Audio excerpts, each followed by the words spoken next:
নারায়ণী রাম অবতার হয়ে জন্মগ্রহণ করবেন, হরিবল।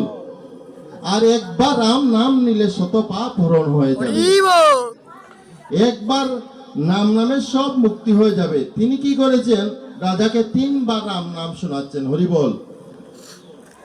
যেই 3বার রাম নাম শোনাচ্ছেন, এমন সময় বশিষ্ঠ মুনি আশ্রমে এসে উপস্থিত হয়েছেন। পুত্রের মুখে এত কঠিন কথা শুনে ধিক্কার দিয়ে বলেছেন, মূর্খের মতো কথা বলেছ, একবার রাম নাম নিলে শত পাপ হরণ হয়ে যায়, আর তুমি একজন রাজাকে 3বার রাম নাম শোনালে, তুমি চন্ডাল হয়ে জন্মগ্রহণ করবে, হরিবল।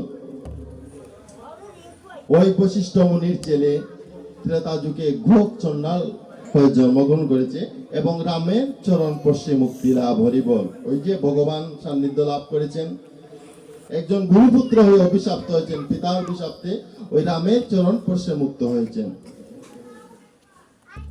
বেশ, এখন দেখেন এই যে ত্রেতা গেল, এখন কলিযুগে আমরা কি করব? কলিযুগে ওই যে সত্যভামার কথা বলছিলাম না, সত্যভামা কি করেছেন, নারদের নাম শুনেছেন? যত গ্রন্থ আছে, যত শাস্ত্র আছে, যত পুরাণ আছে, ওই শাস্ত্র যে সর্বশাস্ত্রের সার। আর 18টা পুরাণের মধ্যে শ্রেষ্ঠ পুরাণ হচ্ছে শ্রীমদ্ ভাগবত। ওই 18টা পুরাণকে আবার 6টি করে ভাগ করা হয়েছে। গীতাকেও কিন্তু 6টি অংশে ভাগ করা হয়েছে, আর 18টা পুরাণকে 6টি করে ভাগ করা হয়েছে, সাত্ত্বিক, রাজসিক, তামসিক। ওই শ্রীমদ্ ভাগবত পুরাণকে 18টা ভাগে ভাগ করা হয়েছে। ওই যে শ্রীমদ্ ভগবত গীতাকে 18টা অধ্যায়কে 6টি করে ভাগ করা হয়েছে। তাই সত্যবতী নারদকে কৃষ্ণ যখন দান করেছেন, কিভাবে দান করেছেন? পরীক্ষা করার জন্য।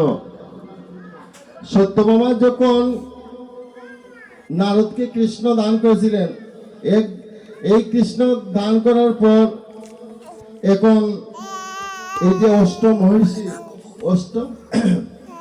মহিষীর একজন পতি ছিলেন। শ্রীকৃষ্ণ হচ্ছেন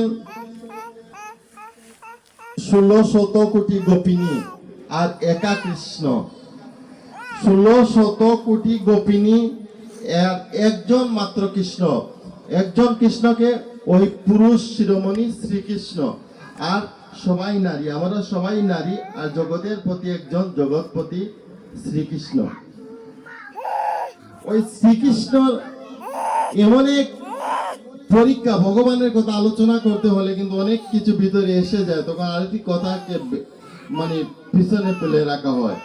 তো ভগবান কি করলেন, ওই মহিষীর গর্ভে 56 কোটি যদুবংশের আদি পিতা হচ্ছেন অনাদিরাদি গোবিন্দ। ওই ভগবানের এমন একটি ভক্ত মানে বাস করত, তার নিজের বলতে কোনো কিছু নাই, সব কিছু অন্যকে দান করে দিয়েছেন। তো নারদ এমন এক ভক্ত, ওই যে পুরাণ সমূহের যিনি প্রতিষ্ঠা করেছেন, মনে করেন শ্রীমদ্ ভাগবত পুরাণ, ব্যাসদেবকে ওই জ্ঞান দিয়েছিলেন নারদ। ওই নারদকে কৃষ্ণ দান করেছিলেন সত্যভামা। যখন কৃষ্ণকে দান করেছিলেন, অষ্টম মহিষী তারা বিচলিত হয়েছে, যাকে ঘিরে তারা সব সময় থাকে। কৃষ্ণ একটু সাউন্ড।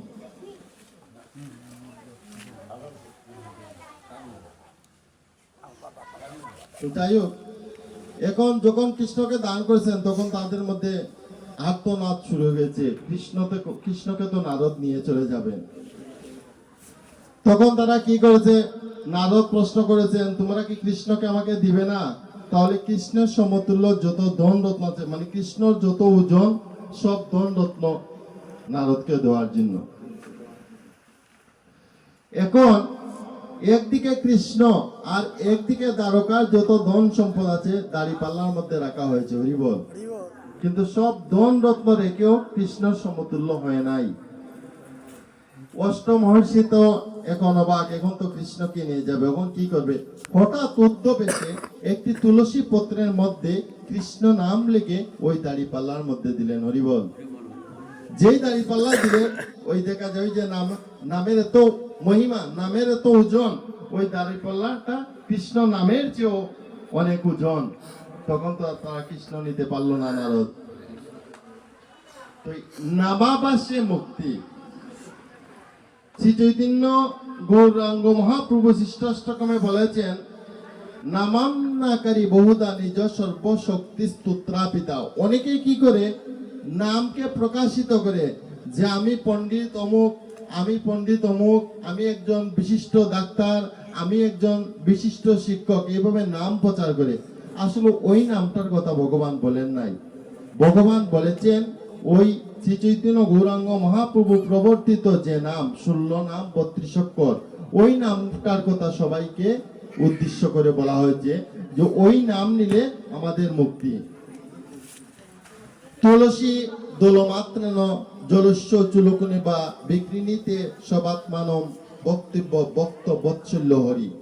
কেউ যদি ভক্তি সহকারে ভগবানকে এক গুণ্ডুস জল আর একটি তুলসী পত্র অর্পণ করে হরিবল, ভগবান ভক্তের কাছে বিকি হয়ে যান। নিতাই গৌর হরিবল।